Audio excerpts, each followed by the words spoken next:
Today's game is one that I haven't seen a lot of people talking about, as it seems to have flown under the radar for most gamers looking to satiate their appetite for something new to play this January dry spell, but whether or not that's a bit of a shame remains to be seen, because while Children of Silentown is no doubt an interesting game, it's not really one that I could recommend to the majority of players. Why hello you love little peppercorns, my name's Noah Lee, and Children of Silentown has the distinction of being the first interesting game release of the year, a game that I played a demo of back in October and was quite looking forward to with its digital paint, lineless art aesthetic and its sort of laid-back and subtle horror vibe in a point-and-click adventure world, but upon playing the full game I found myself slightly disappointed as the game ended up being something different than what I originally thought. Children of Silentown follows the story of Lucy, a teenage girl in a small village in the middle of a monster-infested forest. The titular Silentown is a village built by many generations who over the years have learned to keep their voices down and not make too much of a commotion to avoid drawing the attention of the creatures of the forest who appear to be the cause of a long line of mysterious disappearances. The rules of the town are simple. Don't make too much noise, don't break the rules, don't go into the forest, and don't leave your house at night. Do all of this and you'll be just fine. Probably. Lucy and all the other children of the village are of the age when they start to become curious about the world beyond the borders of their small town and wonder if what the adults say is really true, as none of them have actually ever seen a monster, though mysterious sounds and roars are often heard at night. The lives of these characters is one of boredom and tedium, routine and fear, lives where very little ever changes and each day is as predictable as the last, all in the name of staying safe and not tempting fate. The game isn't shy about exploring this theming, as the whole game sort of acts as an allegory for daring to step outside of one's comfort zone and not being afraid of the world at large, despite the fact that the world outside of one's home can very much be a dangerous and foreboding place. It's ultimately a story about finding the courage to face your fears. Gameplay-wise, Children of Silentown is a pretty standard point-and-click adventure game along the lines of the Secret of Monkey Island, Machinarium, and most notably the Deponia games, though unlike those games which feature a lot of humor and wacky scenarios to tie all of the puzzles and exploration together, Children of Silentown opts for a more melancholic approach that's far closer to something from Kill Monday games like Fran Bow and Little Misfortune. As you play, you'll interact with the other characters in the town at large, solving minor tasks by using items that you find, and interacting with anything and everything in the hopes that you'll be able to progress the game somehow. This is unfortunately one of those games where every art asset sort of bleeds together, and it can be kind of hard to tell at a glance what can and can't be interacted with, meaning that you oftentimes find yourself scrubbing your cursor over the entire screen, hoping to God that the icon will change and let you know that there's something you can interact with. Not exactly ideal. And that sort of brings me to the biggest pinch point in this game, in that while on its surface it comes across as a more laid-back adventure title that relies heavily on its atmosphere and interesting art direction to engage the player, a la Fran Bow, mechanically it's far closer to classic adventure games like King's Quest or Maniac Mansion, for better or for worse. The puzzles here all seem rather simple and straightforward upon a first glance, in that you almost always know exactly what you need to do to approach completing a certain task, but most tasks seem to feature one step in the sequence of events that throws a wrench into the works and makes completing these tasks a hell of a lot more tedious than they otherwise need to be. Part of this comes down to poor conveyance on the part of the game, as the characters whom you need to solve tasks for will oftentimes cue you in on what they want done in order to progress a given puzzle sequence, but the solution for these puzzles doesn't always follow logically from what the characters said, meaning that you can end up being led on a wild goose chase from time to time. For example, there's this one spot in the game where I needed to get a pair of shears from one of Lucy's friends, but the girl is adamant that Lucy always breaks her tools or forgets to return them and basically says that she won't let you borrow them for any reason whatsoever. However, if you keep pestering her, she eventually gives in and says that she would lend you the shears if her mother wasn't constantly watching her through the window. I took this to mean that I somehow needed to get her mother's attention or block the view of the window or something like that, but what you really need to do is bribe the girl with some cherries and then give her a rake to keep her looking busy for her mom. It's still a sequence that makes sense logically within the context of what's going on, but the dialogue is written in such a way that it leads one to believe that you need to go about things in a completely different way, and the only reason I ended up figuring it out was because I eventually got so bored and frustrated that I ended up just clicking and dragging every item in my inventory onto every interactable part of the game in hopes that something would happen. Yikes. To be fair, Lucy's friend does mention really liking cherries in the same conversation, so it's not like the whole cherry thing comes out of nowhere, but the emphasis isn't on that piece of information, and it seems completely irrelevant until you happen to find a cherry tree, which, because of the art direction, my brain interpreted as an apple tree until I realized you could actually click on it, and Lucy just straight up says, "Oh hey, a cherry tree, look at that." I had a similar issue happen during the same chapter where I needed to hop over this wall to retrieve a flower for an old man, but upon clicking the wall, Lucy says that it's too high for her, so logically you think think you need to find a ladder or a step stool or something like that, so I looked around and lo and behold, I found a crate that I could pick up and move, but when I go and use it on the wall, nothing happens. Turns out the crate actually is used as a step stool, just not at that particular location, because in actuality, it's part of the cherry puzzle that I just mentioned. What I actually needed to do to scale the wall was find some rope and a large metal hook and then combine them to make a grapple hook and climb over. Again, all this makes logical sense and isn't the kind of moon logic that the genre's early games were often known for, but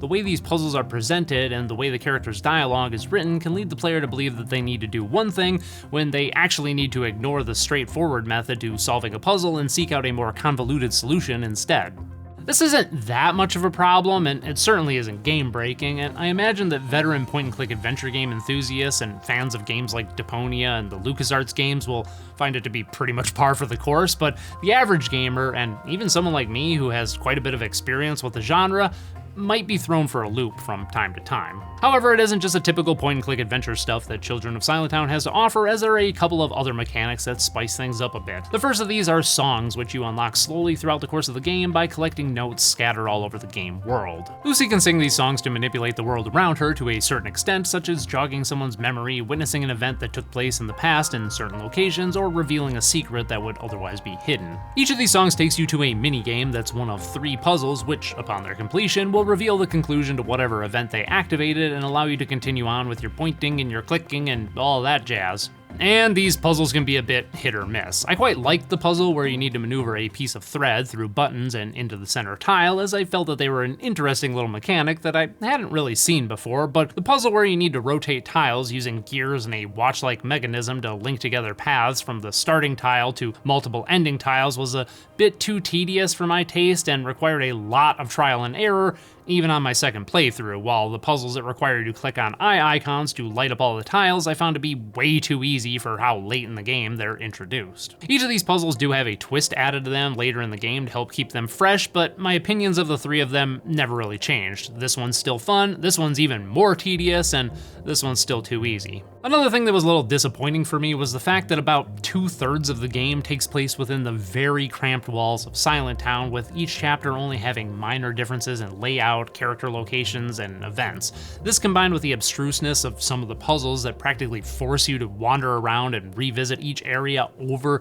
and over again makes for a fairly dull and occasionally frustrating game that, even when you're progressing the story, feels as though nothing is actually happening, as the tension of the gameplay never rises or falls but maintains a constant, though satisfactory tone until the final moments of the game. On the one hand, this does give the player ample opportunity to soak in the gorgeous visuals of the game, which really are the star of the show, with their soft blending edges, muted colors coalescing into impressionistic forms, combined with the doll-like designs of the characters themselves. It's all quite well done, and I imagine this was the most time-consuming part of development, as sprinkled throughout the entire game are tiny little details that hint at a character's personality, or little in-jokes like the pizza on the roof of this one house that's clearly a reference to that one episode of Breaking Bad.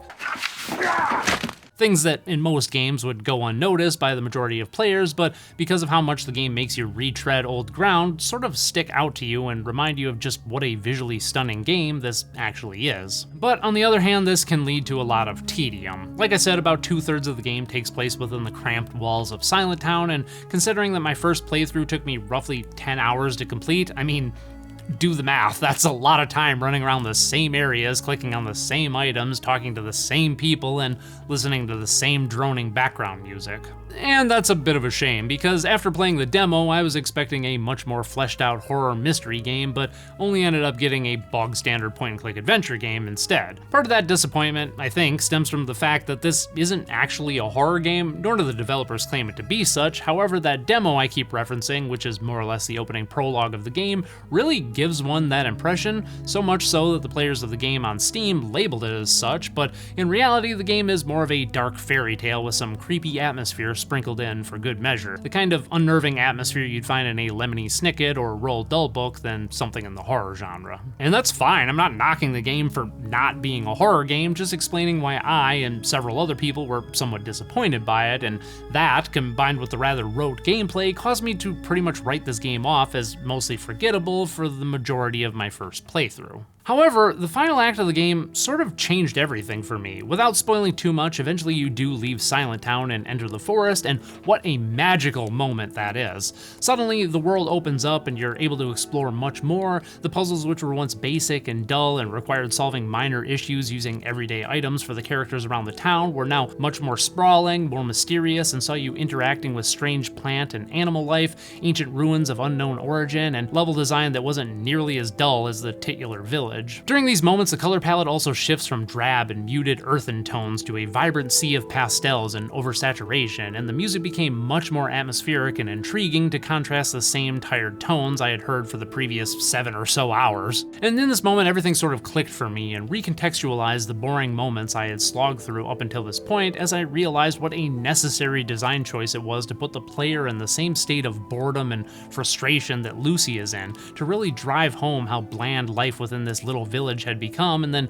finally reward the player for sticking with it with a beautiful and enjoyable final act that, for me at least, made the entire game not only worthwhile, but worth a second playthrough. I'm a big believer that the gameplay should match the tone of the story and reinforce the themes at the heart of the game through its mechanics, and Children of Silentown is almost a masterclass in this concept. Whether this was a conscious design choice on the part of the developer or not, I have no idea, but I don't think it really matters, because having this massive contrast between the first 2/3 of the game and the final act that's reinforced both thematically and mechanically really causes this game to become something that I find to be quite interesting. I just wish I would have realized that's what was going on earlier in the game. That said, I'm not most gamers. I enjoy when games surprise me like this and reward me for slogging through and working through my frustration with them, and upon a second playthrough, I even found myself enjoying the earlier moments of the game as well, as I had already figured out the solutions to the puzzles and now had more context for what the game was doing and what it was trying to say.